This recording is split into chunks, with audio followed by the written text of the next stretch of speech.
very familiar situation, familiar to all the readers of the book, I'm sure, is arriving at an airport somewhere.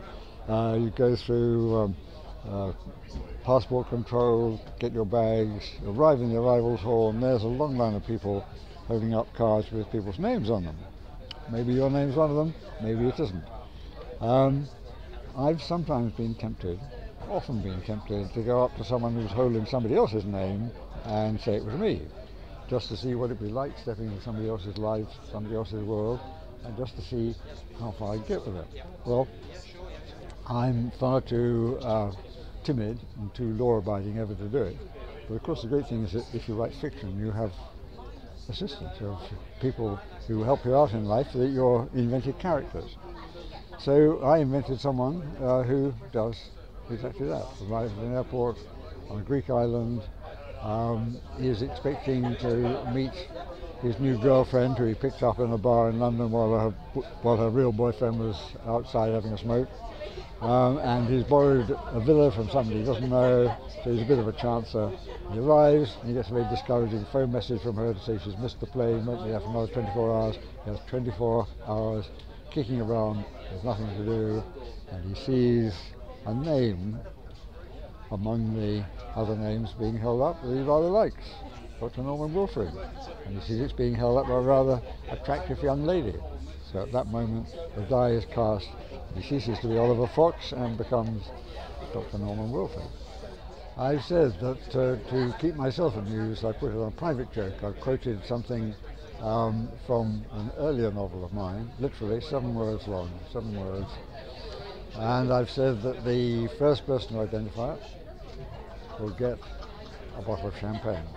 All they have to do, go out to a bookstore, buy my complete works, read through them, and if it's too much of a rush to read through them and come up to me in the signing queue, then get in touch with me via Fable, my publisher, and the first person to get the right answer gets a bottle of good champagne.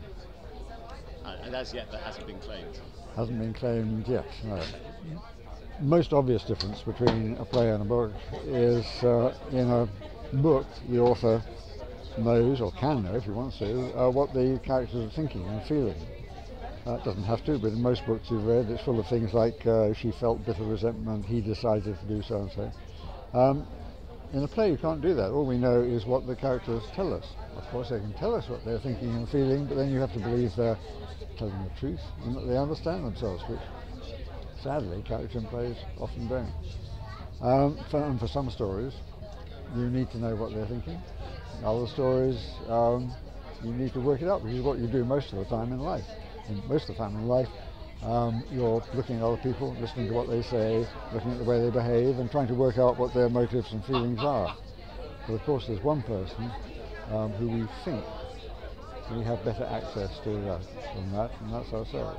So in some ways plays are more like that, and in some ways novels are. I've translated quite a lot of Chekhov. I certainly wouldn't call myself a Chekhov expert, but if you translate something you have to look at it pretty closely. And the surprising discovery I made translating those last 4 plays of Chekhov, wonderful plays, is that they're all plot.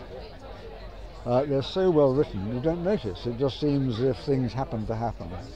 But in fact every line is driving forward the business of the play. And I've certainly tried to learn something from that, and to learn how important plot is, even in a story that doesn't look as if it's being plot driven.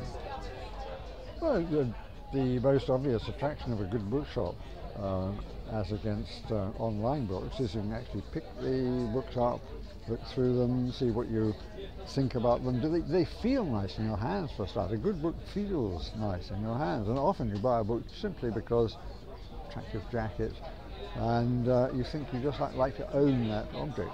And of course you can actually look at the text. Well, you can sample things online, but actually having it in your hand, turning over the pages, is something to be said for.